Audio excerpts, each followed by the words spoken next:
நம்ம அக்னீஸ்வரன் அவருடைய பார்வையை கேட்டுட்டு வந்துடலாம். இப்போ கடம்பூர் ராஜு அவர்களுடைய இந்த கருத்தை திரு அக்னீஸ்வரன் நீங்க எப்படி பார்க்கிறீங்க? அவருடைய தனிப்பட்ட கருத்தா இல்ல அதிமுக இதற்கு ஏதேனும் விளக்கம் அளிப்பாங்களா?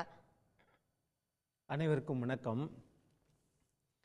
இதில் எந்த அரசியல் கட்சியாக இருந்தாலும் மறைந்த தலைவர்களை பற்றி அவர்கள் எடுத்த அரசியல் முடிவுகளை இன்றைக்கு இருக்க காலத்தோடு ஒப்பிடுவது என்பது அவ்வளவு தூரத்துக்கு சரிப்பட்டு வராது அப்படிங்கிற ஒரு பார்வையை நான் முன்வைக்கிறேன்.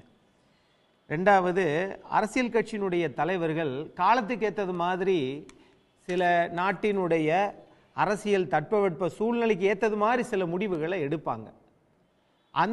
அது மாதிரி தான் இன்னைக்கு இருக்கிற காலகட்டத்துக்கு நம்ம பின்னோக்கி பார்த்து ஒரு 30-40 வருஷத்துக்கு முன்னாடி நடந்ததெல்லாம் நம்ம ஒப்பிட்டு பார்த்தோம் என்றால் இன்றைக்கு அரசியல் கட்சியில் எந்த அரசியல் கட்சியும் அரசியலே பண்ண முடியாது.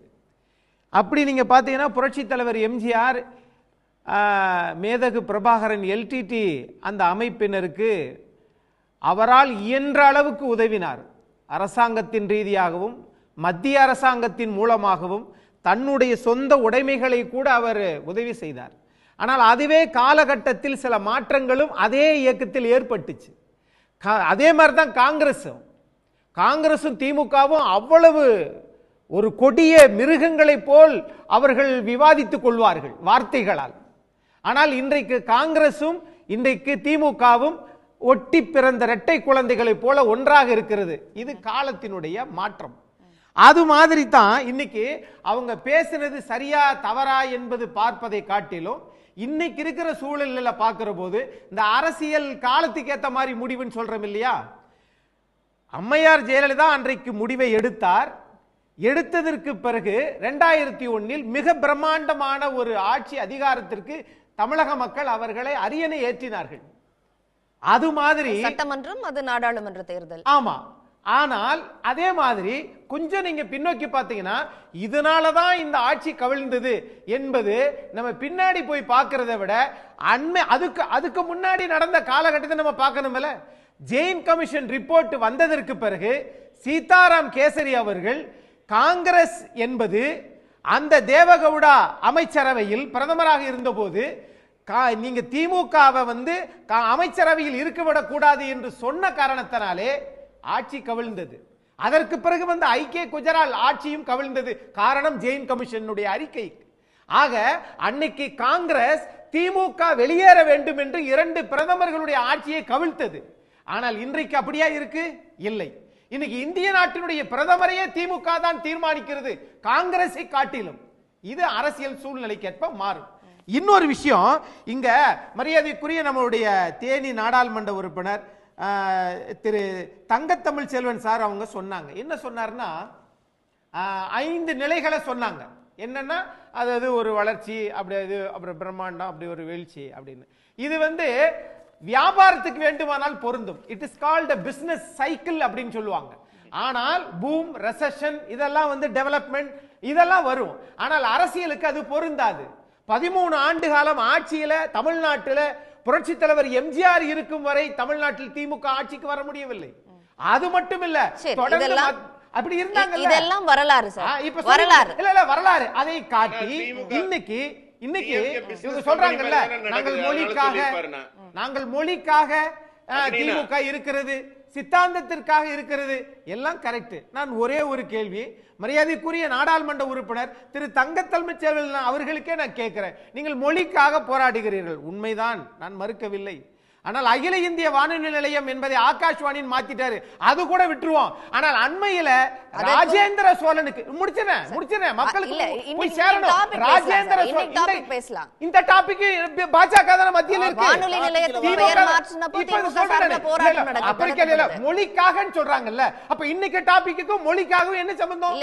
ஆகவே திமுக மொழிக்காக இருக்கிறது என்றால் 40 நாடாளுமன்ற உறுப்பினர் திமுகவுக்காக இருக்கிறது. ஆனால் கங்கை கொண்ட அந்த சோழபுரத்தில் ராஜேந்திர சோழனுக்கு மிகப்பெரிய ஒரு பிரம்மாண்டமான ஒரு விழா, அரசு விழா நடந்துச்சு. அதுல நாணய வெளியிட்டாங்களே, அதுல தமிழ் மொழியே இல்லையே, மேல ஹிந்தியும் கீழே ஆங்கிலமும் இருந்தது. இதை 40 நாடாளுமன்ற உறுப்பினர்களும் தமிழ்நாட்டு முதலமைச்சரும் தமிழ்நாட்டில் எந்த கட்சியும் கேட்கலையே. ஏதாச்சும் ரியாக்ட் பண்ணிருக்கா இதுவரைக்கும்? கேட்கலையே. அதிமுக எதுவும் ரியாக்ட் பண்ணல. ஆளுங்கட்சி நீங்க 40 நாடாளுமன்ற உறுப்பினர் மேடம் நீங்க, இப்போ ஆளுங்கட்சி ஏன் கேட்கல? அதிமுக இது ஜனநாயகமா? ஒரு நொடி சார். அதிமுக பாஜகவோட கூட்டணி சேர்ந்தது முதல் பல்வேறு விமர்சனங்களை சந்திச்சுட்டு வருது. இன்னைக்கு டாபிக் அதான். இன்னைக்கு அப்போ கூட்டணிய ஒவ்வொரு தலைவர்களா அதிமுகவில இருந்து இதை நியாயப்படுத்த வேண்டிய ஒரு கட்டாயத்துக்கு தள்ளப்பட்டிருக்காங்களா? ஒரு கட்சியை நியாயப்படுத்துது, அதை சரிப்பட்டது என்பது வேற. ஆனால் கூட்டணி பாரதிய ஜனதாவும் அங்கு கூட்டணி வச்சதனாலதான் இந்த குறைபாடா? நான் கேட்கிறேன். இவ்வளவு பெரிதாக பேசக்கூடிய நாம் தமிழுக்காக நாங்க எல்லாம் பண்றோம், உலக அரங்குல திருக்குறளை கொண்டு போறோம் எல்லாம் மோடி தலைமையிலான பாஜக தான் பேசுறாங்க. பாஜக அதிமுகவை அழுத்தம் கொடுக்கிறது, சித்தாந்தத்தில் தோல்வி அடைந்து விட்டார்கள், அடிமையாகி விட்டார்கள் என்று பேசக்கூடிய, நாட்டு நலன் கருதி சிந்திக்கக்கூடிய அவங்களுக்கு நான் கேட்கிறேன், அந்த மாதிரி காமராஜர் ஐயா வந்து ஏசி வாங்கி குத்தா இது பண்ணாங்கன்னு சொன்னாங்களே, அதெல்லாம் வந்து அன்னை சோனியா காந்தி ஏத்துக்கிட்டாரா? ரியாக்ட் பண்ணிட்டாங்க சார். தலைவர்கள் ரியாக்ட் பண்ணிட்டாங்க. இன்னைக்கு டாபிக் கட்சியினுடைய தலைவர் திரு மல்லிகார்ஜுன கார்கே ஏத்துக்கிட்டாரா? இன்னைக்கு கடம்பூர் ராஜு என்ன பேசியிருக்கிறார் அப்படிங்கிறது தான் இன்றைய தலைப்பு. இந்த கூட்டம் தமிழ்நாட்டினுடைய காங்கிரஸ் கட்சி தலைவர்களும் தமிழ்நாட்டினுடைய அதிகார மையமாக செயல்படுகிற 4வது அதிகார மையமாக செயல்படுகிற திமுகவின் தலைவரும் அதை அப்படியே பேசி முடிச்சுக்கிட்டாங்க.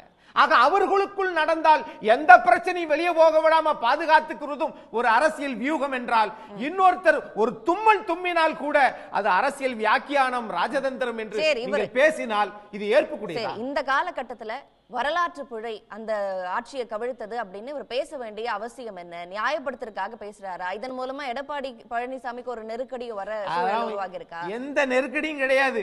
திமுகவுல பேசாத பேச்சா அதெல்லாம் அவங்க அப்படி தொடச்சிட்டு போகிறதா? எத்தனை பேச்சாளர்கள் எவ்வளவு பேசுகிறார்கள், அதையெல்லாம் அவர்கள் நாம் யாரும் விவாதிப்பதே இல்லை. ஆனாலும் இன்றைக்கும் நான் சொல்லுகிறேன், இன்னைக்கு நான் சொல்லுகிறேன், அது கடந்து போக வேண்டிய விஷயம். வரலாறை நீங்க திருப்பி வேணா பார்க்கலாம், திரும்பி உங்களால போக முடியாது. அது கலைஞர் கருணாநிதியாக இருந்தாலும், புரட்சி தலைவி அம்மாவாக இருந்தாலும், புரட்சி தலைவராக இருந்தாலும், யாராக இருந்தாலும் அவர்களுடைய வாழ்க்கையில் அவர்களுடைய அந்த சாதனைகளை நாம் முறியடிக்கிறோம். நீங்க சொல்றது 100% சரி. ஆனா இப்ப ஏன் அவர் பேச வேண்டிய சூழலுக்கு தள்ளப்பட்டிருக்காரு? அது வந்து இதற்கு முன்பாக எந்த அதிமுக தலைவர்களும் ஜெயலலிதா அம்மையார் அவர்களை, எம்ஜிஆர் அவர்களை விமர்சித்து பார்த்ததில்லை. ஆனா கடம்பூர் ராஜு அது வரலாற்று பிழைன்னு சொல்ற அளவுக்கு ஏன் நிர்பந்தம்? நான் இப்படி சொல்லுவேன், அவர் மறுப்பு தெரிவித்து விட்டாரே. ஆக தெரிவிச்சதற்கு பிறகும் அது வந்து அது தவறா சரியா என்பது அந்த கட்சியின் பொதுச் செயலாளர் மாண்புமிகு எதிர்க்கட்சி தலைவர் முடிவெடுப்பார். ஆனாலும் கூட இந்த நிகழ்வு என்பது அது நாம் தவிர்க்க வேண்டிய விஷயம். அது உள்கட்சி விஷயமா இல்லையா என்பது வேற. ஜனநாயக நாட்டில் இனிமேலுக்கு பேசிய வளர்ந்த கட்சி திராவிட இயக்கங்கள், இனிமேலுக்கு அதிகம் பேசினால் அதுக்கு ஆபத்தை அனுபவிக்க வேண்டிய கட்சிகளும் அந்த கட்சிகளாகத்தான் இருக்கும். அப்படிங்கிறது இந்த சமூகத்துல இன்னைக்கு நடக்கிற விவாதம் தெரியப்படுத்தத்தானே செய்கிறது. உடனுக்குடன் செய்திகளை தெரிந்து கொள்ள சன் நியூஸ் பெல் ஐகானை கிளிக் பண்ணுங்க.